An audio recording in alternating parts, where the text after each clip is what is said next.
Eastern wisdom and modern life with Alan W. Watts. Produced by KQED San Francisco for the Educational Television and Radio Center.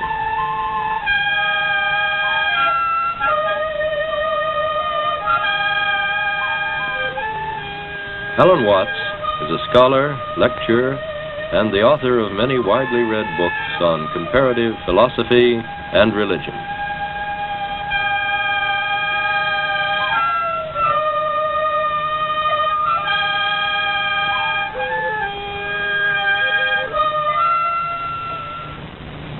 This is not the figure of a strange pagan god. It is the figure of a man, an awakened man, a Buddha.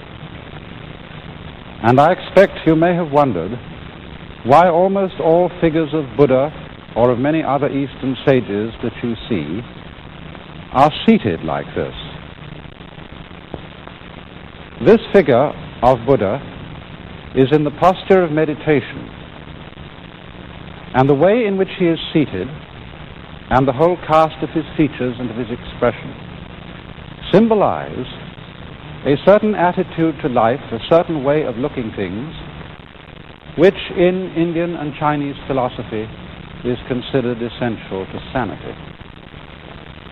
Perhaps I can give you some idea of the meaning of this attitude by demonstrating it with a Chinese character, a word which represents this whole attitude to life.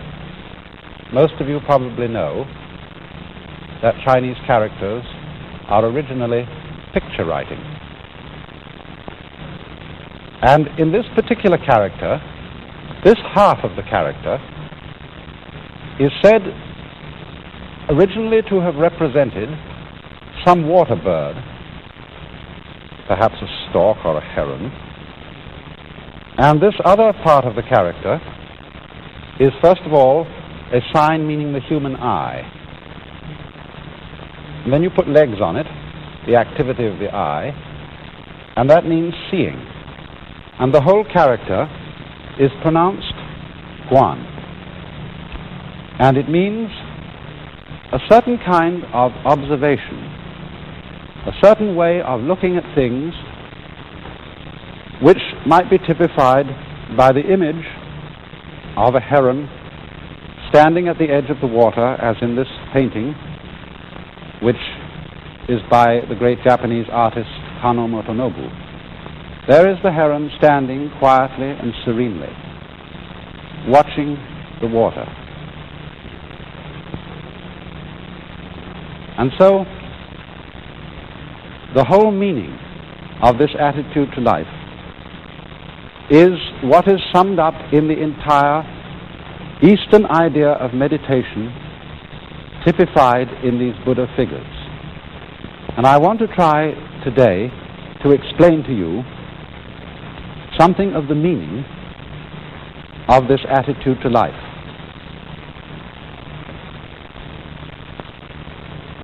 For fundamentally,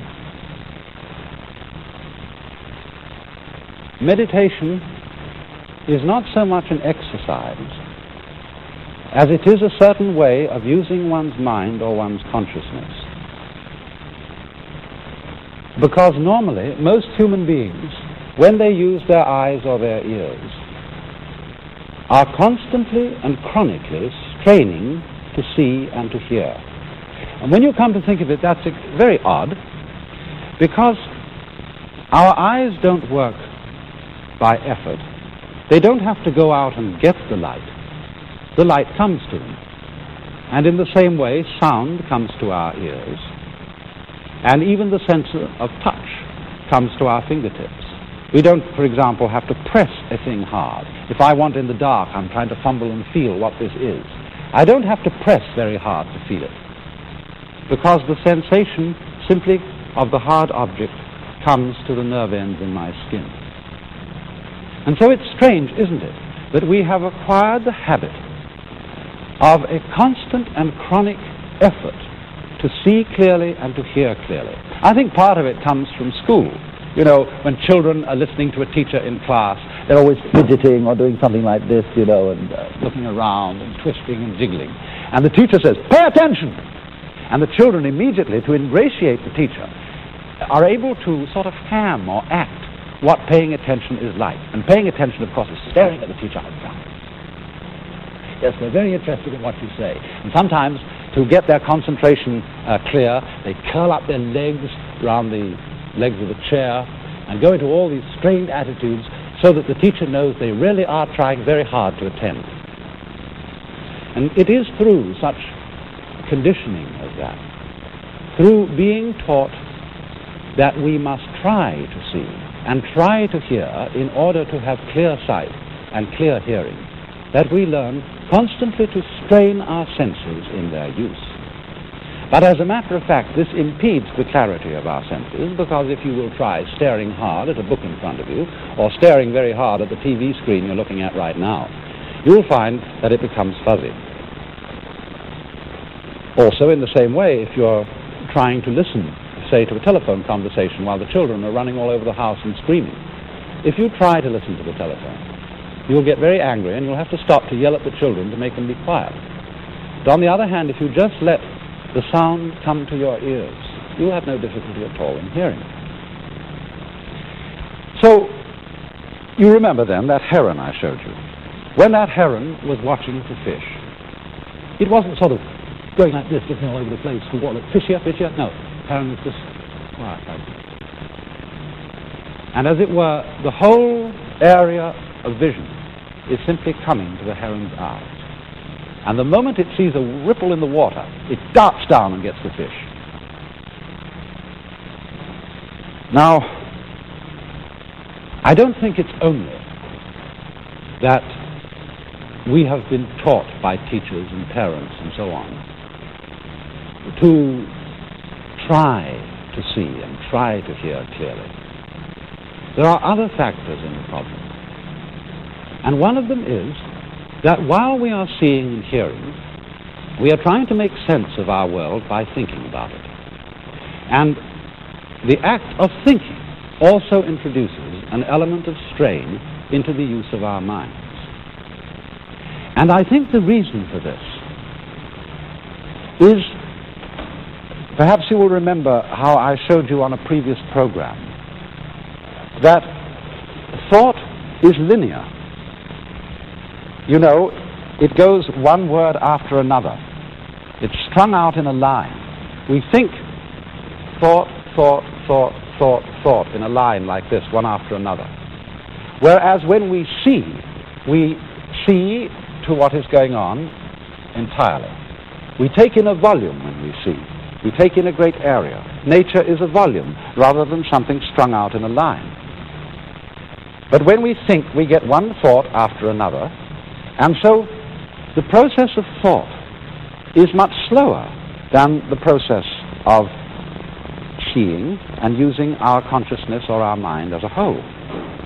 And this then requires a certain effort to make thought keep up with what we are seeing or what we are hearing. Also, you see, thought works by abstraction. What do I mean by abstraction? Well, a lot of Chinese characters are abstractions. If we take, for example, the Chinese character for man, it is written this way. Now, that was originally the head and legs of a human figure, something, you know, like this. When we draw an abstract figure of a man, everybody knows that's a man. But as a matter of fact, it cuts out a great deal of man. This figure cuts out all the details and gives us a simple image which we can grasp all at once. And we have to do that in order to think, so that we can use a series of very simple images or grasps of the world, and these are abstractions. And it is fundamentally in terms of abstractions that we think. Now, thought, as I said, is slower because it goes in a line, thought after thought. And also thought is abstract. That is to say, it lacks the full living quality of real life, just as this figure here is just a sort of skeleton, ball on top of sticks, and therefore it lacks the vitality, the aliveness of a real man.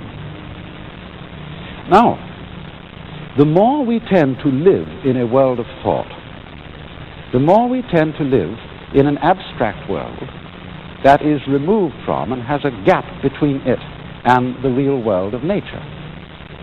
And as a result of this, we tend to live in a world that is in some ways unsatisfying, lacking in vitality and life. And also, people tend to think all the time. This becomes, for every civilized community, every civilized person, a sort of habit, which is like constantly talking to yourself. Now, of course, when you meet me here on the TV screen, I'm always talking, or almost always. But I assure you, I'm not always talking. I'm often silent, because after all, we have to be silent some of the time, don't we, in order to hear what other people have to say, and therefore to have something to talk about. In just the same way, our minds have to be silent some of the time if we are really to have anything to think about except thoughts. You know, there is a popular proverb which says that talking to yourself is the first sign of madness.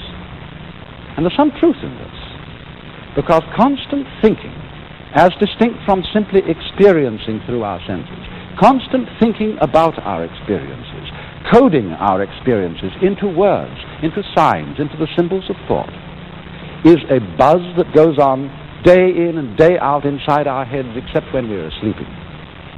And as a result of that, we begin to live in a world increasingly divorced from reality. And that is why in those Oriental cultures in India and China and Japan, it has always been considered important for everybody to spend some of his time, by no means all of his time, but some of it, not thinking, but simply in the attitude which was represented by that Chinese character which I drew at the beginning, pronounced guan, or quiet observation. Remember this point, it's important.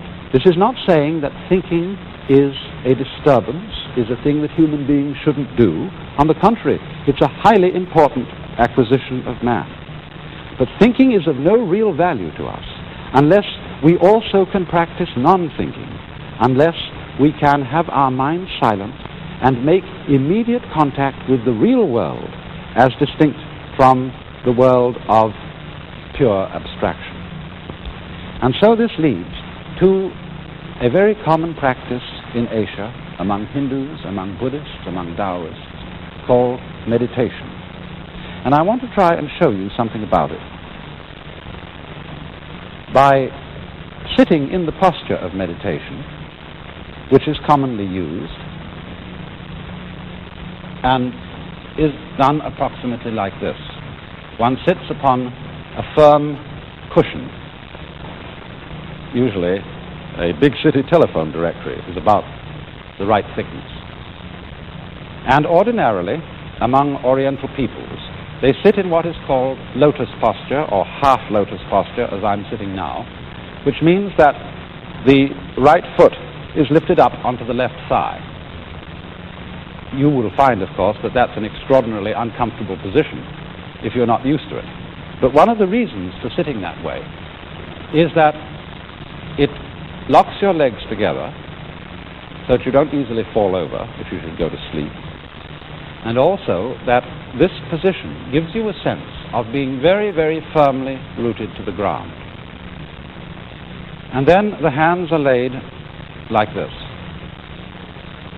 And one then turns attention to letting oneself breathe. You don't do a breathing exercises, taking deep inhalations and exhalations. You simply let your breath come as it wants to, but you, if anything, let the out-breath, you know, the breath that goes with a sigh of relief, you let that be the emphasized breath rather than the in-breath. You don't close your eyes, you usually drop them a little on the floor in front of you. Because the object is not to cut out all the things that you might be experiencing through your eyes and through your ears, through your nose and your nerve ends on the skin. The object is simply to let one's mind alone, to experience, but not to try to catch hold of one's experience in thoughts. Simply to think. No, I wouldn't say think. That's a word we use very ambiguously. When I use the word think, I mean talk to yourself, or bring a lot of images before your mind which have nothing to do with what's right in front of you. So the function of this exercise, this posture, is to let the whole world come to you without interfering with it in any way, just sitting like that.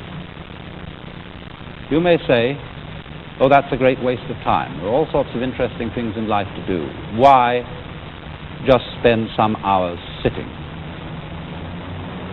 And the reason, though, as I tried to explain, is that it is through this that one comes to have a contact no longer with a world of abstractions, no longer with a world of thought, but with the world that actually is. Now, as you do this, you begin to notice a rather curious change in your general feeling of life. You notice that there ceases to be what I would call an interruption or an interval between your experience and yourself.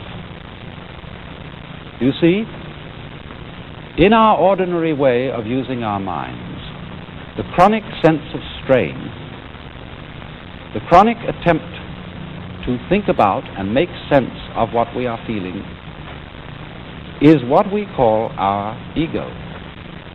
If you say, I experience my own existence, I am aware constantly of a knower behind and receiving all that is known, then you get this chronic sensation of there being an I, a self, who has all these experiences, and that I or self is what we call the ego. And this chronic sense of strain is our, we might call it our psychological blocking against our experience.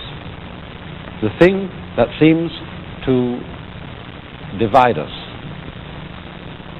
from an external world, from the whole universe. But when in this way the interval begins to diminish, we begin to experience our world as ourselves. There is no interval, there is no interruption between the knower and the known. Just as when we are completely absorbed listening to music or dancing to music, we are not aware of our separation from it. We go right with it. And so in the same way, when the mind responds instantly to what the senses bring, it seems almost as if the mind and what it experiences were one and the same. Now, in a way, of course, this is actually true. We can understand this theoretically, but we don't ordinarily really feel it. For example, you know the old saying, if a tree falls in a forest with nobody listening to it, will there be any noise? Perhaps you know the limericks in which this problem is posed.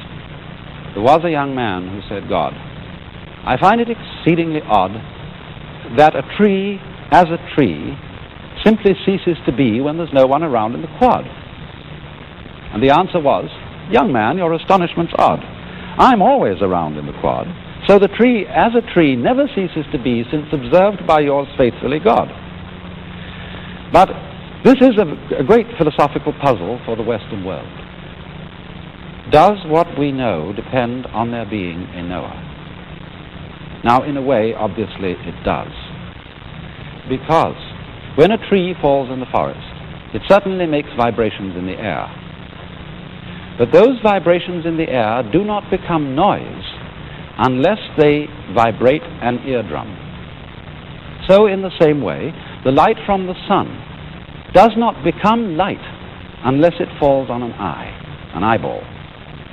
And two, we could say the external world is full of hard things. But nothing is hard except in relation to the soft surface of the human skin. Nothing is heavy except in relation to human muscles. So if there is not a human organism, the world does not appear to us at all as having any of the characteristics which we attach to an external world. In other words, we could say, the sun is light, but only because of eyes. Rocks are hard, but only because of soft fingers. Falling rocks are noisy, but only because of sensitive human ears. We cannot form any idea at all of what the world would be like without an observing mind.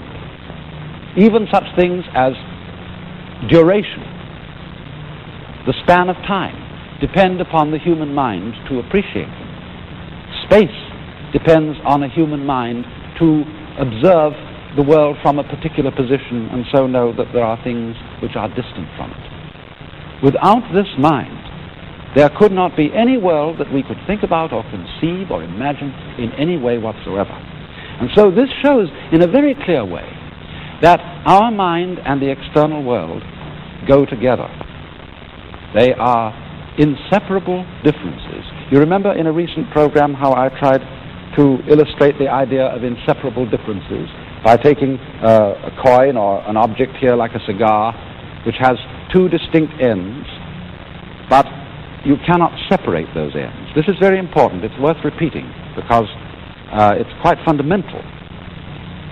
If I would want to take one of these ends off and break the thing and throw it away, it would still have another end. There would still be two ends there. I could never get rid of the situation of it having two ends. So you see that although the two ends are different, there is just one object. And so in the same way, although there is a difference in a way between the knower and the known, between man and the world, nevertheless, these two go together, and they are fundamentally inseparable. And therefore, when our consciousness is responding instantly, without any interval or interruption, without any, shall we say, stopping to think about it, then we have a situation in which we are actually realizing, we are actually feeling the true physical relationship which exists between man and his environment.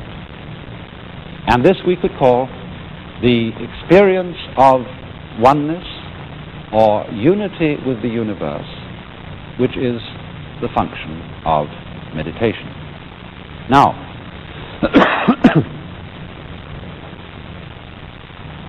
I think it's not difficult to see some very obvious values in this. Because, well, if we live entirely in a world of thought, all the things that we pursue in life tend in a way to become arid and unsatisfactory because we are living in an abstract world. In other words, nobody in his senses is going to eat a menu instead of dinner. Nobody in his senses is going to try and get a satisfactory diet off dollar bills. And yet, you see, dollar bills and menus stand in the same relation, on the one hand to wealth, on the other hand to dinner, the same relation in which thought stands to reality. They represent it. They symbolize reality, but they are in no sense substitutions for it. Yes, you can do a great deal of things if you have a lot of dollar bills, but unless you exchange those dollar bills into real concrete worth, they are of no value to you. And so in the same way, if we try to live in the world of pure thought, we begin to to feel a strange, unsatisfactory quality to the world. And this living in pure thought is not something that is only done by, professors and intellectuals and thinking people. Perfectly ordinary people often live in the world of pure thought. As, for example, when we pursue certain goals in life, when we say, I want to be successful, I want to be happy, these are really abstractions. Because supposing you become enormously wealthy and you're able to afford 3 cars and 6 houses, you can't drive in 3 cars at once. You can't live in 6 houses at once.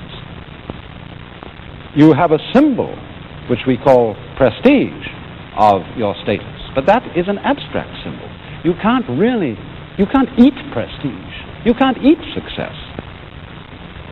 And so, to overcome that kind of beguilement by the fantasies of thought, not thinking is an important adjunct to thought. To be able, every so often, to cease the hubbub going on inside one's head and to let talking to oneself stop and come to stillness. You needn't, of course, sit in the meditation posture like this to do it. This is simply the way it's done by Buddhists and Hindus. You can walk, you can sit in the ordinary way, you can lie in the bathtub and do it. You can lie on your back in bed before you get up in the morning and do it. Just let your mind alone and stop trying to make sense of the world, so that there is really something to think about other than thought itself. It's like if we wrote books about nothing but books. This is, I'm afraid, what a great deal of scholarship is. Books about books about books. And so in this way, through meditation, we come to that kind of profound peace which is exhibited in the faces of the Buddhas. I remember particularly some words by Lafcadio Hearn, in which he gives a marvelous description of the whole attitude which these faces represent. Each eidolon shaped by human faith remains the shell of a truth eternally divine, and even the shell itself may hold a ghostly power. The soft serenity, the passionless tenderness of these Buddha faces might yet give peace of soul to a West weary of creeds transformed into conventions, eager for the coming of another teacher to proclaim, I have the same feeling for the high as for the low, for the moral as for the immoral, for the depraved as for the virtuous, for those holding sectarian views and false opinions, as for those whose beliefs are good and true.